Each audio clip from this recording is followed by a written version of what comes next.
belum juga video permintaan maaf ke kabul ya kan. Terus kemudian gue lihat lagi video ini nih, Der. Juara untuk lu itu penting banget, untuk gue enggak. Penting sih untuk gue enggak. Untuk mentalitas. Untuk gue enggak. Untuk mentalitas timnya penting sih. Enggak. Gue gak Penting setuju. sih. Menurut gue Liverpool tahun lalu juara, buktinya jeblok. Apa pentingnya sekarang gue tanya sama lu? gak ada yang tahu musim depan kan. Exactly. Jadi nggak penting amat dong kalau udah juara. Lu tadi bilang untuk Lu kan- mentalitas penting. Lu kan Sekarang selalu mengkritik Arteta itu gak punya mental juara, nggak punya Memang. pengalaman juara. Memang. Ini merupakan modal buat dia. Oke, intinya buat Koci yang sebagai Gunners katanya Arsenal tidak juara itu tidak penting. Oke, itu opini pribadi ya. Mungkin dia emang tipe orang yang trofi itu nggak penting buat dia gitu di semua tim yang dia dukung gitu. Cuman alasannya buat gue agak lucu sih.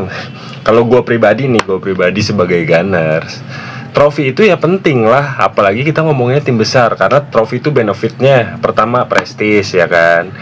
Terus kemudian dari jumlah revenue atau uang yang dihasilkan, hadiahnya juara Liga Champions, juara Liga Inggris. Arsenal tuh udah dapat 200 juta euro sendiri dari juara Liga Inggris. Itu penting lah buat membeli pemain bintang yang bagus, buat naikin promosi misalnya. Kalau mau ada renovasi stadion juga bisa pakai uang itu gitu loh.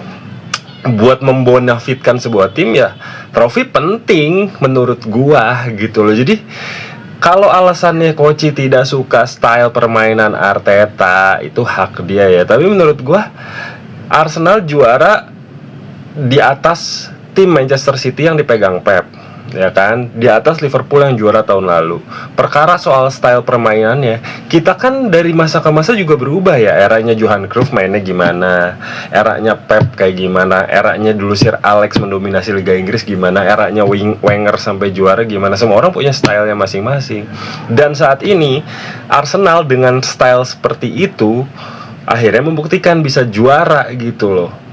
Lalu harus gimana gitu, harus diganti si Arteta. Terus misalnya ganti pelatih itu sebuah hal yang gambling juga. Misalnya digantinya sama Pep, terus sama Pep nggak dapet trofi, terus ya nggak apa-apa deh, nggak dapet trofi asal sama Pep selama 10 tahun nggak dapet trofi nggak apa-apa gitu misalnya.